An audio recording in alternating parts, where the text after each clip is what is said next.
and welcome back to the finale of the Motogp 24 Season 1. I cannot wait to get into this episode to finish off our prison sentence, unfortunately, it's turned into with the LCR Honda team. And finally, we are getting to go to Valencia for the final round of the season. Unfortunately, it isn't going to be the fairy tale weekend that I was kind of hoping for coming into this round. I had a feeling we might be a bit strong here, but unfortunately, even at a push, I'm barely off the bottom. Here we are in qualifying. I got a very good tow from Acosta, but you can see here out of the next corner, he absolutely just teleports away. And it's just a crying shame. It's exactly the same problem we've had every single race round this year, bar the odd one where we get a bit of weather or something a bit queer happens in some of the races. But fortunately, P9 in Q1, which means we will not make it into Q2, and we are still top Honda on the grid, which again, is a good way to go out. But unfortunately, it's not going to be the final top 10 finish that we hope for. Okay, final sprint on the Honda. Been probably my weakness all year, these sprints. Let's see what we can do.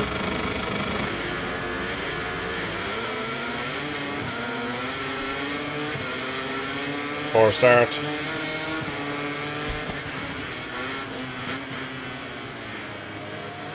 Oh, that is Fabio down. I had to take evading action. And again, we've gone very wide there. Just trying to make up too many positions on the brakes. Push our wheel down the inside on the right. We can.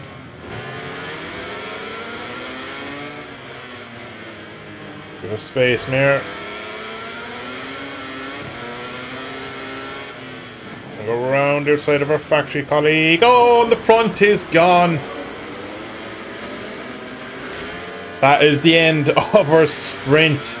We haven't crashed this bike too much in race scenarios this year, but unfortunately, just a small bit off the line and in this very dirty racetrack, just slightly offline, it just bit me, and that is unfortunate. So Argo Martin wins the sprint.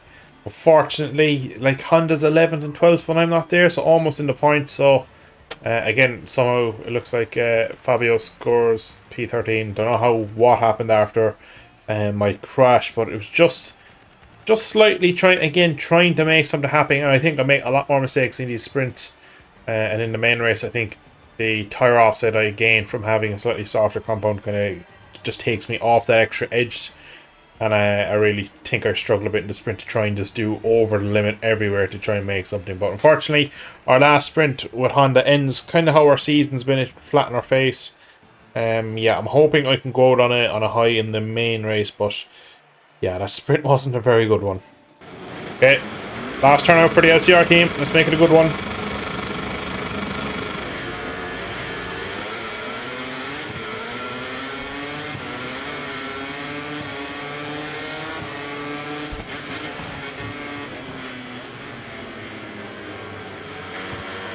Contacting turn one, there's a lot of riders going slowly.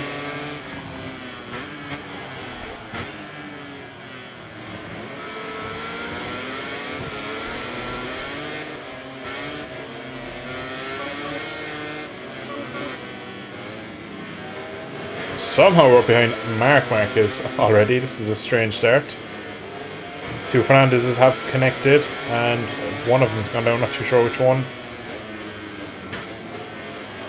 Already made it further than we did in the sprint.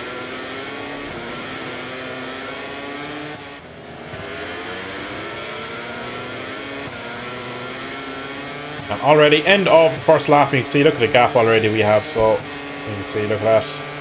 Gas brand KTM just blows past, and Alex comes up my inside and just doesn't even attempt to go for the corner. Typical Alex Marquez. We've Alex Rins doing the same now, so we're being absolutely beaten up here now behind Digi. So we're out of the points, unfortunately, after a promising opening lap. I think I just need to settle in. Valencia is one of those tracks where it's very stop-starting, and strong braking performance can get you back into it, but just losing so much on exit. See, they're picking up the throttle so much earlier, just trying to make the difference.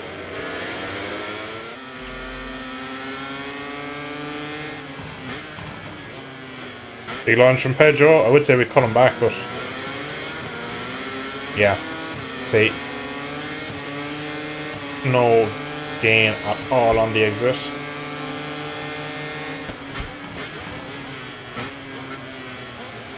Yeah, much quicker in sector 1 where the flowing part of the track is.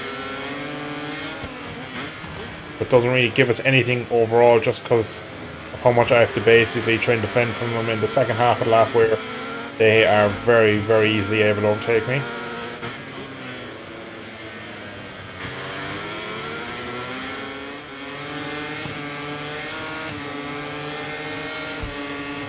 Another position lost to another gas. Fortunately, points are definitely not going to be on the table. Gus was wide, he's really held me up mid-corner. That's what Fabio. Again, I just have nothing to fight with. I could try to lunge these guys, but I'll probably end up in the grapple again like we did in the sprint.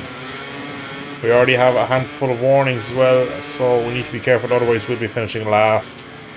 So, it's a sad way to end with Honda really, but it's just a telling story of how hard this season's been. The fact that we cannot battle anywhere we go. We've had a couple of rounds where a bit of weather brought us back into Indonesia. I remember fondly in the rain where I could compete and the bike was a bit of a leveler with the rain there, so I didn't feel too bad. But any dry conditions, we just cannot compete all year. The objective at this point now, I'd imagine, is just to finish top Honda, just to show what they're losing by not giving me a contract earlier. Really, if they could have given me a contract for the Repsol team earlier in the season, I would have snatched their hand off it and just taken it. But they've done the Honda thing and they've kind of played hard to get, and they've kind of cost themselves really, because realistically, even if they come for me now, I'd be very slow to sign for the Repsol team after what they've done in terms of just HRC and themselves, just not giving me enough support throughout the season. I know I'm a rookie and true, but the results I'm getting need a bit of common sense too to understand that, like, I've been the best Honda rider bar none all year. And there's a reason why I'm going to finish in 8th in this championship this year, 7th I believe, but everyone else is going to be in the doldrums of 16th, 17th, 18th in the championship, if not worse. So yeah, I think Honda, as always, could have handled things better with their riders, and that's probably going to cost them someone who can go on and win championships in future years really.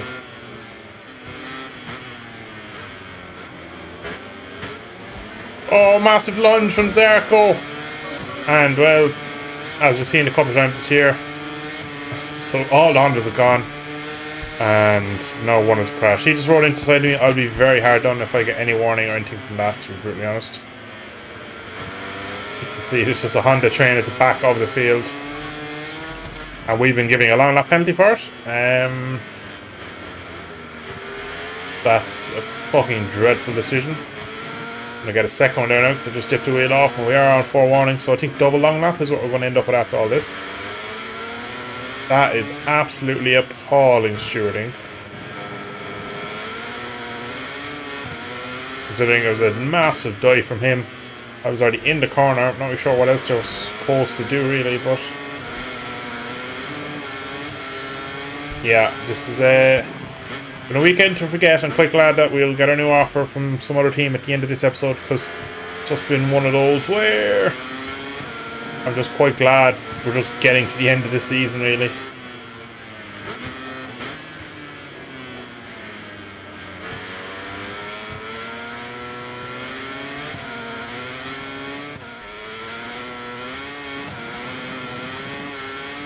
So we have half a lap to go in this season, and I'm so glad we're getting to the end of it, because I just want to get off this Honda, put this season to bed and start fresh in season 2, just to see what all the transfers, what goes where, and what we end up on ourselves. That's what I'm most excited for, and see some of the top guys maybe jump seat and make some interesting moves. But this whole weekend has just been, again, just sums up this season.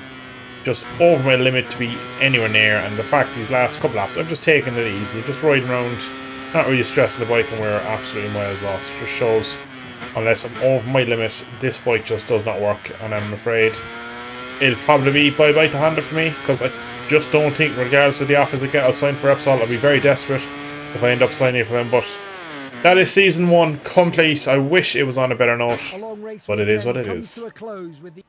So, Jorge Martin wins it from Vinales, Pecco in 3rd. Frankie finishes 4th, which means in championship he will be after taking P7 off me. Lots of DNFs. We finished 16th. which is a shame because we're just outside the points. Yeah, the championship standings, Pargamer team wins it by 123 points over Inea Bashanini. Pecco is third in championship.